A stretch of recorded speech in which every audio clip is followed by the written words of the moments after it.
Namaskar. Next example is integration of 2 upon square root of x minus square root of x plus 3 dx.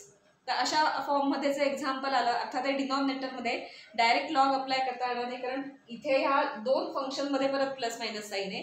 So हे simplify denominator simplify करायचं असेल आणि इथे दोन्ही ठिकाणी square route आहे, तर डिनॉमिनेटर मधलं स्क्वेअर रूट जाऊन जर सिम्प्लिफाय व्हायचं असेल तर रॅशनलायझेशन प्रोसेस वापरायची. म्हणजेच काय असतं की या दोन स्क्वेअर रूट मध्ये मायनस साइन असेल तर प्लस साइन वाला दोन स्क्वेअर रूट घ्यायची, सेम टर्म्स घ्यायच्या आणि त्याने मल्टिप्लाय अँड डिवाइड करायचं. हे आपण स्कूल लेवलला बघितलेलं आहे rationalisation process.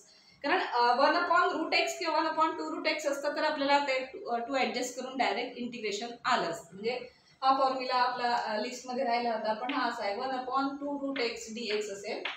then integration of that is √x plus c. कारण √x डेरिव्हेटिव्ह 1/2√x आहे. सो नुसतं √x असतं तर 1/2 ऍडजस्ट केले असते आपण आणि मग ते √x लिहिलं असतं, पण इथे तसं नाहीये. √x मायनस रूट असं आहे ते, त्यामुळे रॅशनलायझेशन प्रोसेस इथे लागणार आहे. ह्या डायरेक्ट फॉर्म्युलाचा इथे आत्ता तरी इथे काही आपल्याला यूज होणार नाही.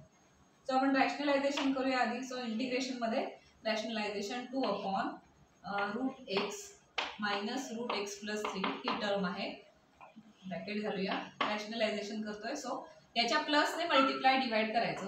√x plus √x plus 3 upon √x plus √x plus 3 आणि मल्टिप्लाय अँड डिवाइड केलं अँड देन dx. आधी सगळं सिम्प्लिफाय करून घ्यायचं आणि मग लास्ट स्टेजला इंटिग्रेशन घ्यायचं आहे. So which is equal to integration of, आता इथे काय राहिलं 2 into bracket √x plus √x plus 3 numerator मध्ये रूट वगैरे राहिलं तरी चालेल, पण एक्स रेस्ट आपण त्याचं फ्रॅक्शन म्हणजे असं असतं ना, √x हे आपण लिहू शकतो अशा पद्धतीने x⁻² वगैरे असं लिहून आपण त्याचं इंटिग्रेशन घेणार. आता डिनॉमिनेटर मध्ये √x a minus B into a plus B अशा फॉर्म मध्ये आणण्यासाठीच आपण रॅशनलायझेशन प्रोसेस करतो. सो इथे काय आलं, a मायनस बी आलं इथे आणि इथे a प्लस बी आलं. So a minus B into a plus B आले दोन ब्रॅकेट की काय करतो आपण a square minus B square लिहितो, कारण हा ब्रॅकेट a मायनस बी आहे, हा ब्रॅकेट a प्लस बी आहे. सो a स्क्वेअर म्हणजे √x square, so √x square minus B square म्हणजे √x प्लस 3 स्क्वेअर. आता स्क्वेअर आणि स्क्वेअर रूट जाणार आहेत वगैरे, ते नेक्स्ट स्टेपला आपण घेऊया. सो न्यूमरेटर राहू दे तसा, न्यूमरेटर आपल्याला काही फार होईल त्याचं इंटिग्रेशन काढता येईल. x प्लस 3 dx द्यायला विसरू नका. √x स्क्वेअर म्हणजे काय आलं x, त्याच्यानंतर हा स्क्वेअर आणि हे स्क्वेअर रूट गेलं म्हणजे काय आलं मायनस x मायनस 3. पण मायनस साइन बाहेर ना आत जाताना ते दोन्ही मायनस होते, एकाच स्टेप मध्ये केले. सो x आणि मायनस x गेले म्हणजे मायनस 3 आहे आणि इथे 2 आहे. सो 2 आणि हे मायनस 3 कॉन्स्टंट आहे, ते आपण इंटिग्रेशनच्या बाहेर आणू शकतो. dx लिहायला विसरू नका.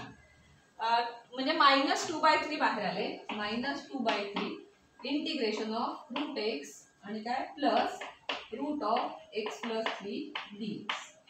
आता कसं इथे √x आणि ह्या दोन फंक्शन मध्ये प्लस साइन आहे, तो प्लस साइन आपण कधीही सेपरेट करू शकतो, डायरेक्ट सेपरेट करू शकतो.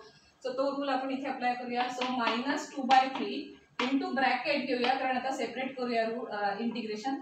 √x चं इंटिग्रेशन घ्यायचं plus integration of √x plus 3 चं इंटिग्रेशन घ्यायचं. तर आता हे सेपरेट करूया. -2/3 दोघा नाही आहे ना मल्टिप्लिकेशन मध्ये, म्हणून आपण ब्रॅकेट घातलाय. So which is equal to -2/3 into bracket integration of √x means काय x⁻² dx.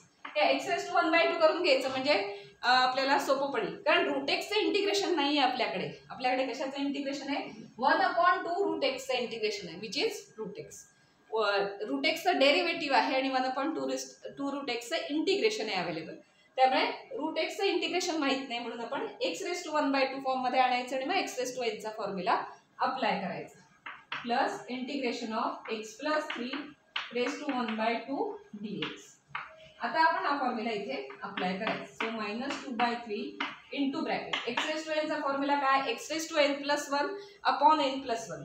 सो 1/2 प्लस 1 येणार ना, सो झालं ते 3/2 हाफ प्लस 1 ना, सो 1.5 3/2.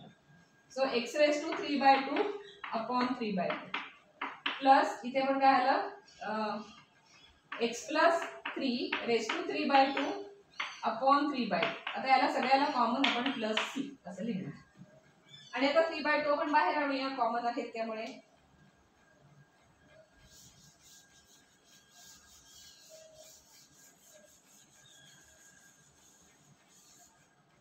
हे -2/3 आहेच, हे 3/2 इकडे बाहेर आणूया.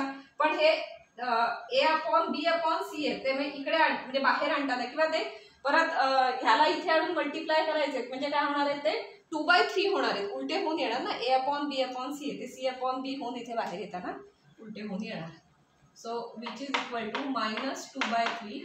आणि ह्याला पण दोघांनाही कॉमन आहेत ना, त्यामुळे कॉमन डिनॉमिनेटर येतं, म्हणून डायरेक्ट आपण बाहेर आणूया. इंटू इथे येताना 2/3 असं होऊन येणार ते. आणि x⁻³ प्लस दिस ब्रॅकेट ⁻³ आणि सगळ्याला कॉमन प्लस सी. झाला आता सिम्प्लिफाय, म्हणजे -4/9 into bracket x⁻³ plus x+3^3/2 plus C. This is your last answer. तर अशा पद्धतीने स्क्वेअर रूटचं आलं तर, म्हणजे डिनॉमिनेटरला square root plus square root असं काही असेल तर रॅशनलायझेशन प्रोसेस यूज करा. डिनॉमिनेटर सिम्प्लिफाय होतो, न्यूमरेटरला रूट राहिलं तरी आपण ते अशा पद्धतीने सिम्प्लिफाय करून त्याचं इंटिग्रेशन काढू शकतो.